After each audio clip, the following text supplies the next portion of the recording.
Hello everyone, welcome back. कैसे हो आप सब लोग? स्वागत है आप सबका मेरे यूट्यूब चैनल कॉमर्स विद स्पर्श में। और आज की इस वीडियो में हम लोग कवर करने वाले हैं अपने कुछ और अगले टॉपिक्स जो कि हमारे फर्स्ट चैप्टर से रहने वाले हैं। और आज ये होपफुली फर्स्ट चैप्टर की जो है लास्ट वीडियो होगी, ठीक है। और थ्योरी वाला पार्ट आपका ऑलमोस्ट ख़त्म हो जाएगा, ठीक है। तो ये हमारी क्लास 5th है, जो कि सीरीज़ की क्लास 5th है, लेक्चर 5th है, ठीक है। और आज के हमारे टॉपिक्स क्या रहने वाले हैं? सबसे पहले हम देखेंगे advantages and uses of accounting, limitations of accounting, qualitative characteristics of accounting and role of accounting.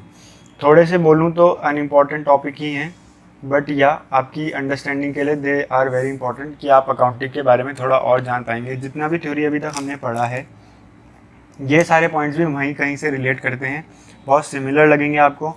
तो ज़्यादा स्ट्रेस मत दीजिएगा, बस अपने पॉइंटर्स को, अपनी हेडिंग्स को याद रखेंगे, ठीक है। तो चलिए शुरू करते हैं। सबसे पहले हम देखेंगे एडवांटेजेस ऑफ अकाउंटिंग या यूजेस ऑफ अकाउंटिंग। अब हमारी अकाउंटिंग किस लिए यूज़फुल हो सकती है? तो सबसे पहला पॉइंट, अकाउंटिंग हेल्पफुल होगी मैनेजमेंट को, बिजनेस के जो भी बिजनेस की मैनेजमेंट है उसको हेल्पफुल होगी। किस वे में हेल्पफुल होगी? प्लानिंग करने के लिए, डिसीजन मेकिंग के लिए और कंट्रोलिंग के लिए। प्लानिंग के लिए किस तरीके से हेल्पफुल होगी? मैनेजमेंट को पता होगा कि हमारी सेल्स, हमारी एक्सपेंसेस कितने हैं और किस स्पीड से वो इंक्रीज़ हो रही है हमारी कॉस्ट प्रोड्यूस करने की। तो वो अकॉर्डिंगली प्लान कर पाएंगे कि भाई अगर हमारी सेल कम हो रही है तो अब अपनी सेल को इंक्रीज़ करेंगे, हमारे खर्चे बढ़ रहे हैं तो हमारे खर्चों को हमें कम करना होगा। तो अकाउंटिंग हमें प्लानिंग करने में हेल्प करती है, किसको? मैनेजमेंट को। फिर वो डिसीजन मेकिंग में भी मैनेजमेंट को हेल्प करती है। यहाँ पे कहीं ना कहीं उन्होंने प्लान किया, अब उनको डिसीजन लेना है कि हमें कितना सेलिंग प्राइस रखना होगा कि अगर हमारी सेल कम है तो हमें सेल को बढ़ाना है। तो उन्होंने प्लान तो कर लिया कि सेल को बढ़ाना है, लेकिन उनको डिसीजन भी तो लेना होगा। और डिसीजन क्या लेंगे वो? कि हमें सेलिंग प्राइस कितना रखना है, कितना डिस्काउंट देना है, कितने एक्सपेंसेस इनकर करने हैं, ठीक है। कंट्रोलिंग कैसे करेंगे? वो ये चेक करेंगे कि जो भी कॉस्ट हमारी लग रही है वो रीजनेबल है या नहीं है। अगर रीजनेबल नहीं है तो वो उस पर कंट्रोल लगाएंगे, ठीक है। तो हमारी मैनेजमेंट को अकाउंटिंग हेल्प करती है किस तरीके से? प्लानिंग करने में, डिसीजन मेकिंग में और कंट्रोलिंग में। अगला पॉइंट है हमारा provide complete and systematic record. हमारी जो अकाउंटिंग है वो हमें हेल्प करती है सिस्टमेटिक रिकॉर्ड प्रोवाइड करने में। कैसे? आजकल की साइज़ और कॉम्प्लेक्सिटी को देखकर ये बहुत डिफिकल्ट हो गया कि हम हर एक ट्रांजेक्शन को रिकॉर्ड करें, लेकिन हमारी अकाउंटिंग यहाँ पे हमारे काम आती है और वो हमें कंप्लीट और सिस्टमेटिक रिकॉर्ड प्रोवाइड करती है। अगला पॉइंट हमारे एडवांटेजेस का है कि वो हमें प्रॉफिट या लॉस के रिगार्डिंग इन्फॉर्मेशन प्रोवाइड करती है। The information regarding profit is of great use to the owners and the various other interested parties. जो भी पार्टीज या जो भी ओनर या जो भी यूजर्स हैं हमारे अकाउंटिंग इन्फॉर्मेशन के, उनको बहुत हेल्प करती है अकाउंटिंग प्रॉफिट या लॉस की इन्फॉर्मेशन प्रोवाइड करने में। तो ये एक और उसकी एडवांटेज हो गई। अगली एडवांटेज पे चलते हैं। अगली एडवांटेज है हमारी information regarding financial position. Same जैसे हमने पिछले पॉइंट में पढ़ा, प्रॉफिट एंड लॉस की इन्फॉर्मेशन प्रोवाइड करती है, उसी तरीके से हमारी जो बैलेंस शीट हम प्रिपेयर करते हैं वो हमें हमारी एसेट्स की पोजीशन, हमारी लायबिलिटीज़ की वैल्यू हमें बताती है कि हमारी कितनी कैपिटल है। तो ये भी कहीं ना कहीं एक एडवांटेज है हमारी अकाउंटिंग की कि हमारे ओनर्स को और इंटरेस्टेड पार्टीज़ को वो इन्फॉर्मेशन प्रोवाइड करती है फाइनेंशियल पोजीशन की। चलते हैं अगले पॉइंट की तरफ। अगला पॉइंट क्या है हमारे एडवांटेजेस का? कि वो कंपेरेटिव स्टडी में हमारी हेल्प करती है। अब ये पॉइंट क्या है? हर ओनर को ये कंपेयर करना होता है कि हमारे बिजनेस में पिछले साल के कंपैरिजन में इस साल कितना प्रॉफिट हुआ, कितनी सेल हुई, कितना खर्चा हुआ। और वो कैसे हो सकता है? वो हो सकता है with the help of accounting. हमने फॉर सपोज 2021 में अपने बिजनेस को स्टार्ट किया था और आज हम 22-23 में हैं। तो 2021 को 22-23 से कंपेयर अगर करना है तो वो हम कैसे कर सकते हैं? With the help of accounting. तो यहाँ पे एक और एडवांटेज जो हमारे अकाउंटिंग की है वो ये है कि हमारी अकाउंटिंग हेल्प करती है हमें कंपेरेटिव स्टडी करने में। अगला 6th पॉइंट है हमारा कि हमें टैक्स लायबिलिटी को असेस करने में हमारी हेल्प करती है।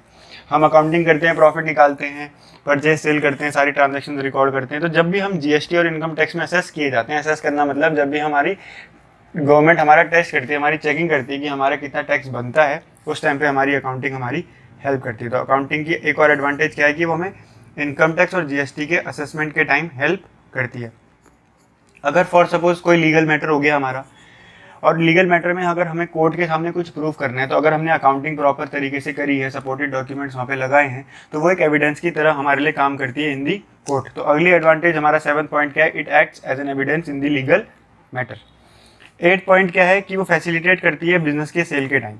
मतलब अगर हमारे बिजनेस को हमें सेल आउट करना है, हमें अपने बिजनेस को बेचना है, तो अगर हमने अकाउंटिंग करी है तो हम एक्चुअल परचेज प्राइस जो हमारे बिजनेस का होगा वो डिटरमाइन कर पाएंगे और हम अपने बिजनेस को सेल कर लेंगे ईजिली। तो facilitates the sale of business. Accounting की अगली एडवांटेज हमारे लिए क्या है कि हम अपने बिजनेस को सेल करते हुए अकाउंटिंग की हेल्प ले सकते हैं। एंड द लास्ट पॉइंट जो कि आपने पहले भी पढ़ा है, बहुत फेमिलियर हो आप इस पॉइंट से, कि वो फ्रॉड और एरर से हमें प्रिवेंट और डिटेक्ट करती है। मतलब अगर हमने अकाउंटिंग करी है तो हम अपने फ्रॉड्स और एरर को ईजिली डिटेक्ट कर पाते हैं। तो ये थी कुछ 9 पॉइंट्स हमारे एडवांटेजेस की। ये थोड़ा सा मैं बोल सकता हूँ कि इंपॉर्टेंट है, पेपर में आने के चांसेस हैं, तो आप इसके पॉइंटर्स और इसकी एक्सप्लेनेशन को याद रख लें। मोर देन इनफ है जितना मैंने लिखा है यहाँ पे नोट्स में, लेकिन फिर भी अगर आप अपनी बुक को रेफर करना चाहें, एनसीईआरटी को रेफर करना चाहें और पॉइंट्स के लिए, तो वो आप कर सकते हैं, लेकिन मैंने आपको एक्सप्लेनेशन दे दी है, पॉइंटर्स दे दी हैं। चलते हैं अगले टॉपिक की तरफ, और अगला टॉपिक है हमारा लिमिटेशन ऑफ अकाउंटिंग। यहाँ पे लिखा है मैंने लिमिटेशन ऑफ अकाउंटिंग, और ये हमारा अगला टॉपिक लिमिटेशन ऑफ अकाउंटिंग। हर एक चीज की अगर अच्छाइयाँ हैं, if there is good in something equally there are bad also. तो हम अकाउंटिंग की बुराइयों के बारे में बात कर लेते हैं। भाई अच्छाइयों की ही बात क्यों करनी जब कुछ बुराइयां भी उसके अंदर हैं। तो सबसे पहली बुराई ये है, सबसे पहली लिमिटेशन अकाउंटिंग की ये है कि it is influenced by the personal judgement. Now what do you mean by personal judgement? अब अकाउंटिंग में बहुत सारी जगह आपको पता नहीं कि हमें एक्चुअली करना क्या चाहिए, तो वहाँ पे लोग कुछ भी खुद अज्यूम कर लेते हैं और अपनी अकाउंटिंग को प्रिपेयर कर लेते हैं। जैसे कि अगर मैं एग्जांपल लूँ, हमें नहीं पता होता कि हमारी एसेट को कितने साल हम यूज़ कर सकते हैं। हर बिजनेस अपनी एसेट की जो लाइफ होती है, यूजफुल लाइफ, उसको अलग अलग तरीके से डिटरमाइन करता है। तो हर किसी के ओपिनियन की वजह से उसकी अकाउंटिंग इफेक्ट होती है, अकाउंटिंग इफेक्ट होती है, तो प्रॉफिट एंड लॉस में फर्क पड़ता है। तो different people have different opinion and therefore it effects the calculation of profit and loss and दस अकाउंट्स आर इन्फ्लुएंस्ड। हर इंसान का अपना एक ओपिनियन है हर एक चीज़ को जज करने का। तो अकाउंटिंग में बहुत जगह ऐसा है जहाँ पे हमें पता नहीं होता कि एक्चुअली उस चीज़ को किस तरीके से लेना है, किस तरीके से डिटरमाइन करना है, ना ही कहीं पे मेंशन होता है। तो वहाँ पे पर्सनली जज करते हैं हम चीज़ों को। हर किसी का अपना अपना एक जजमेंट होता है और उस जजमेंट के हिसाब से वो अपनी अकाउंटिंग करता है, और उसकी वजह से उसके प्रॉफिट एंड लॉस में फ़र्क पड़ता है। हो सकता है उसी चीज़ को किसी और ने कुछ अज्यूम अलग करा हो और किसी और ने कुछ और अज्यूम करा हो, और जब हम उनकी अकाउंट्स को कंपेयर करें तो अलग अलग डिफरेंट रिजल्ट वहाँ पे शो हो रहे हो। ठीक है, तो हम ये अकाउंट्स जो सबसे पहली लिमिटेशन शो करती है कि वो इन्फ्लुएंस होती है हमारी पर्सनल जजमेंट की वजह से। ठीक है जी, होप ये चीज़ समझ आई होगी आपको, क्लियर रही होगी आपके सामने। सेकंड पॉइंट जो हमारा लिमिटेशन में है वो है कि अकाउंटिंग कॉन्सेप्ट्स और कन्वेंशंस पे बेस्ड है। जी हाँ, कुछ रूल्स, जैसे हमने पढ़ा था कि अकाउंटिंग एक आर्ट भी है और एक साइंस भी है। तो साइंस हमने पढ़ा था कि साइंस एक ऐसी नॉलेज है जो रूल्स रेगुलेशंस पे बेस्ड है। सिमिलरली अकाउंटिंग भी साइंस ही है एक, क्योंकि वो कुछ कंसेप्ट्स और कन्वेंशंस पे बेस्ड है। ठीक है, जो हमें रिलायबल या रियलिस्टिक, मैं ज़्यादा अच्छा वर्ड यूज़ करूँ तो रियलिस्टिक इन्फॉर्मेशन प्रोवाइड नहीं करती है। क्यों? क्योंकि जो कन्वेंशन, जो कॉन्सेप्ट, जो रूल्स एंड रेगुलेशंस पहले बन गए हैं, हम उन्हीं को फॉलो करके अपने अकाउंट्स बना रहे होते हैं, जिसकी वजह से हमें एक रियलिस्टिक पिक्चर देखने को नहीं मिलती। तो accounts are prepared on the basis of numbers of accounting concepts and conventions, hence profitability and financial position disclosed by it may not be realistic. अगला पॉइंट है हमारा इनकम्प्लीट इन्फॉर्मेशन। हमारे बिजनेस का एक्चुअल प्रॉफिट हम तभी जान सकते हैं जब हम उस बिजनेस को बंद करें। अकाउंटिंग में हम सिर्फ एक पर्टिकुलर फाइनेंशियल ईयर के ही बिजनेस की बात, एक पर्टिकुलर फाइनेंशियल ईयर के प्रॉफिट की ही बात करते हैं, ना कि पूरे टाइम पीरियड की जब से बिजनेस स्टार्ट हुआ है। तो ये एक इनकम्प्लीट इन्फॉर्मेशन हमें प्रोवाइड करता है। क्यों? क्योंकि ये सिर्फ एक साल की बात करता है, ना कि पूरे टेन्योर की बात करता है। एक्चुअल प्रॉफिट हमें तभी पता चलेगा जब हमने बिजनेस को बंद कर दिया होगा। ठीक है, और ये वेरी होता है किस साल मान लो प्रॉफिट है, किस साल लॉस है, तो हमें एक्चुअल पिक्चर देखने को नहीं मिलती है, इसलिए इसको हम इनकम्प्लीट इन्फॉर्मेशन की तरह ट्रीट करते हैं। ये उसकी एक अगली लिमिटेशन हो गई। फोर्थ पार्ट, ये क्वालिटेटिव इन्फॉर्मेशन को इग्नोर कर देती है हमारी अकाउंटिंग। ये सिर्फ क्वांटिटी को रिकॉर्ड करती है, जो वैल्यूज़ में मनी इन्वॉल्व है ये सिर्फ उन्हीं को रिकॉर्ड करती है, बाकी और किसी को रिकॉर्ड नहीं करती। जैसे कि मैनेजमेंट में कोई चेंज आया, बिजनेस की रेपुटेशन क्या है, मैनेजमेंट और लेबर के बीच में क्या रिलेशनशिप है, ये सब उनको इग्नोर कर देती है अकाउंटिंग, जिसकी वजह से भी इम्पैक्ट आता है हमारे प्रॉफिट में, जो कि अकाउंटिंग में कवर नहीं होता। ये है उसकी एक अगली लिमिटेशन की वो क्वालिटेटिव इन्फॉर्मेशन को अपने अंदर इंक्लूड नहीं करती। फिफ्थ पॉइंट है बेस्ड ऑन हिस्टोरिकल कॉस्ट। ये स्पेशली लैंड के केस में यहाँ पर लिखा है, क्योंकि लैंड की वैल्यू जनरली इंक्रीज होती है, और जिस वैल्यू पे हमने एसेट को परचेज कर लिया है उसी वैल्यू पे हम उस एसेट को अपनी बैलेंस शीट में रिफ्लेक्ट करते हैं। तो कहीं ना कहीं हमारी अकाउंटिंग की एक लिमिटेशन होती है कि वो हिस्टोरिकल कॉस्ट पे ही चलती है, ना कि एक्चुअल कॉस्ट पे चलती है। ठीक है जी, चलते हैं अगले पॉइंट की तरफ, अगली लिमिटेशन की तरफ। अगली लिमिटेशन है कि वो विंडो ड्रेसिंग से अफेक्ट होती है। What is window dressing? Window dressing is nothing but manipulating the accounts. हम अपने अकाउंट्स को, अपनी वैल्यूज को चेंज कर सकते हैं और इजीली चेंज हो जाते हैं। बहुत लोग अपनी फाइनेंशियल पोजीशन को फेवरेबल दिखाने के लिए अपने शेयर होल्डर्स के सामने, बहुत सारी कंपनीज क्या करती है, अपने अकाउंट्स को मैनिपुलेट कर लेती है। तो accounts are very easily can be very easily manipulated, जो उसकी एक अगली लिमिटेशन है, that is affected by window dressing. Now the last point of limitation is unsuitable for forecasting. Accounts में हम फोरकास्टिंग नहीं कर सकते बिकॉज हम पुराने रिकॉर्ड्स से ही अपनी अकाउंट्स को बनाते हैं और पुराने रिकॉर्ड्स के बेसिस पे हम ये जज नहीं कर सकते कि आगे आने वाले चेंजेस हमें, हमारे बिजनेस को किस तरीके से अफेक्ट करने वाले हैं। तो ये बहुत इंपॉर्टेंट है देखना कि हमारा फ्यूचर किस तरीके से इफेक्ट होगा, जो कि हमारी अकाउंटिंग हमें नहीं बताती है। इसलिए उसकी अगली लिमिटेशन है that it is unsuitable for forecasting. ठीक है जी, अब चलते हैं अपने अगले टॉपिक की तरफ, जो कि आज का तीसरा टॉपिक रहने वाला है, वो है क्वालिटेटिव कैरेक्टरिस्टिक्स ऑफ अकाउंटिंग। एक अकाउंटिंग के अंदर क्वालिटेटिव कैरेक्टरिस्टिक्स भी होनी चाहिए, उसको बहुत अच्छा और स्ट्रांग बनाने के लिए। तो कुछ क्वालिटेटिव कैरेक्टरिस्टिक्स यहाँ पे अकाउंटिंग की लिखी है। सबसे पहली क्वालिटेटिव कैरेक्टरिस्टिक्स है रिलायबिलिटी।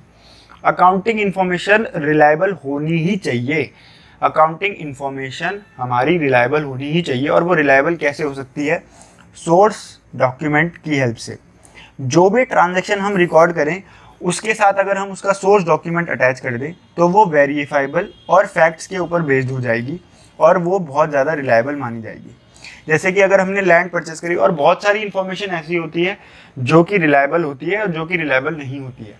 जैसे कि मैंने एग्जांपल लिखा कि अगर हमने एक लैंड परचेस करी, अब हम इस लैंड की वैल्यू को जान सकते हैं क्योंकि वो प्रॉपर्टी डीड में कहीं ना कहीं मेंशन होगी और हमारे पास उसका एक सोर्स डॉक्यूमेंट है, एक हमारे पास एविडेंस है जिसकी बेसिस में हम उस पर रिलाई कर सकते हैं। लेकिन ऑन दी अदर हैंड अगर हमें किसी एसेट को डेप्रिशिएट करना है, हम उसकी यूजफुल लाइफ के बेसिस पे उसको डेप्रिशिएट करते हैं, लेकिन ये यूजफुल लाइफ हम अपने पर्सनल जजमेंट से डिटरमाइन कर रहे हैं, तो ये रिलायबल नहीं है। तो ये अकाउंटेंट के ऊपर आता है कि वो कौन से सेट ऑफ डाटा को प्रॉपर्ली यूज करे। लेकिन एक क्वालिटेटिव कैरेक्टरिस्टिक्स के बेसिस पे अकाउंटिंग के अंदर रिलायबिलिटी तभी आ सकती है जब उसके साथ उसका सोर्स डॉक्यूमेंट अटैच्ड हो। बट डेप्रिसिएशन हम कॉन्सेप्ट्स और कन्वेंशंस के बेस पे करते हैं, जो कि कहीं ना कहीं उसकी लिमिटेशन है, but we have to do it, we have to follow it, तो हमें वो करनी पड़ती है। ठीक है, समझ आई पहली क्वालिटेटिव कैरेक्टरिस्टिक्स की वो रिलायबल होने चाहिए और उनके साथ उनके सोर्स डॉक्यूमेंट अटैच्ड होने चाहिए। अब हमारी अगली क्वालिटेटिव कैरेक्टरिस्टिक्स है कि वो रेलेवेंट होनी चाहिए, रेलेवेंस होनी चाहिए। हमारी इंफॉर्मेशन जो भी हमारा फाइनेंशियल स्टेटमेंट प्रोवाइड करता है वो इंटरप्राइज के ऑब्जेक्टिव से रेलेवेंट होनी चाहिए। मतलब ऐसा नहीं होना चाहिए कि इंटरप्राइज के ऑब्जेक्टिव कुछ और हैं और हमारी अकाउंटिंग इन्फॉर्मेशन हमें कुछ और ही इन्फॉर्मेशन प्रोवाइड कर रही है। नहीं, ऐसा नहीं होना चाहिए, वो उससे कहीं ना कहीं जुड़ी हुई रेलेवेंट होनी चाहिए। तीसरा क्वालिटेटिव कैरेक्टरिस्टिक्स है हमारी understandability. Now what do you mean bye understandability? हमारी इंफॉर्मेशन जो हमारे अकाउंट्स हमें रिप्रेजेंट करते हैं वो इस तरीके से प्रेजेंटेबल होनी चाहिए कि भाई वो जो भी उसमें इंटरेस्टेड है वो उसको समझ सके, उसके बारे में जान सके, उसको पढ़ सके, उसे रीड कर सके। तो must be presented in such a way that it should be understandable by the investors, lenders और other interested parties of the accounting information. ठीक है जी, होप आपको ये चीज़ समझ आई हो, क्लियर हो। चलते हैं चौथे पॉइंट की तरफ। चौथा point says comparability. Now what does this comparability means? हमारे जो भी अकाउंट्स हम प्रिपेयर करते हैं वो प्रिपेयर होते हैं पिछले साल के नंबर्स को साथ लेकर। मतलब जब भी हम कोई अकाउंट प्रिपेयर करेंगे तो वहाँ पे करंट ईयर की वैल्यूज़ तो रहेंगी, लेकिन प्रीवियस ईयर की वैल्यूज़ को भी लेके चलना चाहिए। ये उसकी एक क्वालिटेटिव कैरेक्टरिस्टिक्स के हिसाब से हमें करना पड़ता है ताकि हम कंपेयर कर सकें कि भाई पिछले साल जो हमारी सिचुएशन थी और इस साल जो हमारी सिचुएशन है उसमें कितना अंतर है। साथ ही साथ हमें अपने अकाउंट्स को इस तरीके से भी प्रिपेयर करना चाहिए कि अगर हम किसी और एंटरप्राइज के साथ उसको किसी और कंसर्न के साथ कंपेयर करना चाहें तो वो भी हम कर सकें। तो ये अगली कैरेक्टरिस्टिक्स हो गई हमारी क्वालिटेटिव कैरेक्टरिस्टिक्स हमारी अकाउंटिंग की। Now the last qualitative characteristic जो एक अकाउंटिंग के अंदर होनी चाहिए वो है faithful presentation. Application of accounting standards normally results in financial statement providing true and fair view with view of information about an enterprise. अगर हमारी accounting properly rules and regulations को फॉलो करके, जो कि हमारे अकाउंट्स के अकाउंटिंग स्टैंडर्ड्स को बोला जाता है, जिनके बेसिस पे हम अकाउंटिंग करते हैं, जो बेस रूल्स हैं हमारे अकाउंटिंग को करने के, अगर हम उनको फॉलो करते हैं तो माना जाता है कि हमारी accounts true and fair view represent कर रही है, ठीक है, और हम अपनी उस एंटरप्राइज की उस अकाउंटिंग इंफॉर्मेशन पर रिलाई कर सकते हैं। तो ये कुछ 5 इसकी क्वालिटेटिव कैरेक्टरिस्टिक्स हमने देखी। Now comes to the last topic जो कि इस लेक्चर का रहने वाला है, that is role of accounting, जो कि बहुत अनइम्पॉर्टेंट सा है, जो कि इंपॉर्टेंट नहीं है but it is part of your syllabus, तो मुझे यहाँ पर कवर करना है। सबसे पहला रोल हमारी अकाउंटिंग का क्या है कि वो लैंग्वेज है। लैंग्वेज किसकी है? बिजनेस लैंग्वेज है। बिजनेस को समझने के लिए जिस भाषा का प्रयोग होता है उस भाषा को हम अकाउंटिंग कहते हैं, सिंपल सी बात। तो वो एक लैंग्वेज का रोल निभाती है यहाँ पे। सेकेंड, वो हिस्टोरिकल रिकॉर्ड्स का रोल निभाती है। ये अकाउंट्स हमारी हमेशा क्रोनोलॉजिकल ऑर्डर में होती है। क्रोनोलॉजिकल ऑर्डर मतलब पहले 20-21 की करेंगे, तभी 21-22 की कर पाएंगे, तभी 22-23 की कर पाएंगे, तो इस तरीके से चलती है वो। तो हिस्टोरिकल रिकॉर्ड का रोल भी अब एक तरीके से अकाउंटिंग ही निभा रही है। अगला रोल है उसका नेट प्रॉफिट डिटरमाइन करना। शायद मेरे को इस पॉइंट पे स्ट्रेस देने की जरूरत नहीं है, हमें सबको पता है कि एक ऑब्जेक्टिव है हमारे अकाउंट्स का कि वो नेट प्रॉफिट निकाले, फाइनेंशियल पोजीशन बताए। तो ये 2 रोल आपको मेरे को शायद समझाने की जरूरत नहीं है। 5th रोल भी मेरे को आपको समझाने की जरूरत नहीं है, सारी ट्रांजैक्शंस को रिकॉर्ड करना ही बेसिक हमारी डेफिनेशन के अंदर था। तो रोल ऑफ इंफॉर्मेशन सिस्टम भी हमारी अकाउंटिंग कहीं ना कहीं निभा रही है। और लास्ट में हमारा रोल आता है ऑफ सर्विस प्रोवाइडर। अकाउंटिंग एक सर्विस प्रोवाइड करती है जिसमें वो इन्फॉर्मेशन उसके यूजर्स को प्रोवाइड कर रही है। तो यूजर्स के लिए एक तरीके से वो सर्विस हो गई। किसकी तरफ से प्रोवाइड करी हुई? अकाउंटिंग की तरफ से प्रोवाइड करी हुई। क्यों? क्योंकि वो सारी इन्फॉर्मेशन अकाउंटिंग की, बिजनेस की प्रोवाइड करती है यूजर्स को। तो वो एक सर्विस प्रोवाइडर का रोल भी निभाती है अकाउंटिंग हमारी।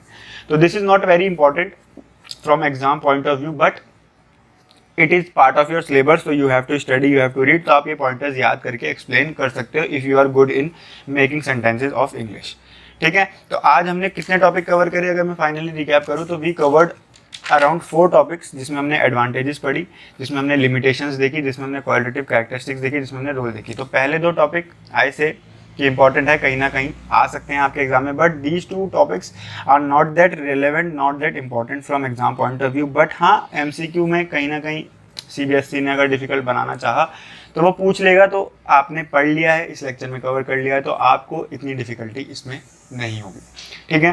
तो होप आपको वीडियो और सारे पॉइंट्स और सारी चीज़ें समझ आई हूँ, ठीक है। यही था आपका फर्स्ट चैप्टर। हमने 5 क्लासेस लगाई, काफ़ी लेंथी क्लासेस लगाई, काफ़ी नोट्स बनाए, काफ़ी अच्छे से समझा और अपनी अकाउंटिंग की थ्योरी को पूरी तरीके से पी लिया है घोट कर। तो होप आपको ये वीडियो पसंद आई हो। अगर आप वीडियो में यहाँ तक आ चुके हैं तो consider subscribing to my channel, अगर आपको वीडियो सच में पसंद आई है। अगर पसंद आ गई तो लाइक भी कर दो इस वीडियो को, कमेंट भी कर दो कि अगर आपके मन में कोई भी डाउट है तो कमेंट कर सकते हो, और अपने दोस्तों के साथ वीडियो को शेयर भी ज़रूर कर देना, ठीक है। तो फिलहाल इस वीडियो में इतना ही रखते हैं। नोट्स के लिए आप टेलीग्राम चैनल पे ज़रूर विजिट करें, सब्सक्राइब कर लें। वहाँ पे सारे नोट्स, सारी अपडेट्स आपको मिलती हैं on time to time basis, ठीक है। तो चलो वीडियो को क्लोज करते हैं। Thank you for watching this video. Stay fit, stay happy and stay connected. जय हिंद।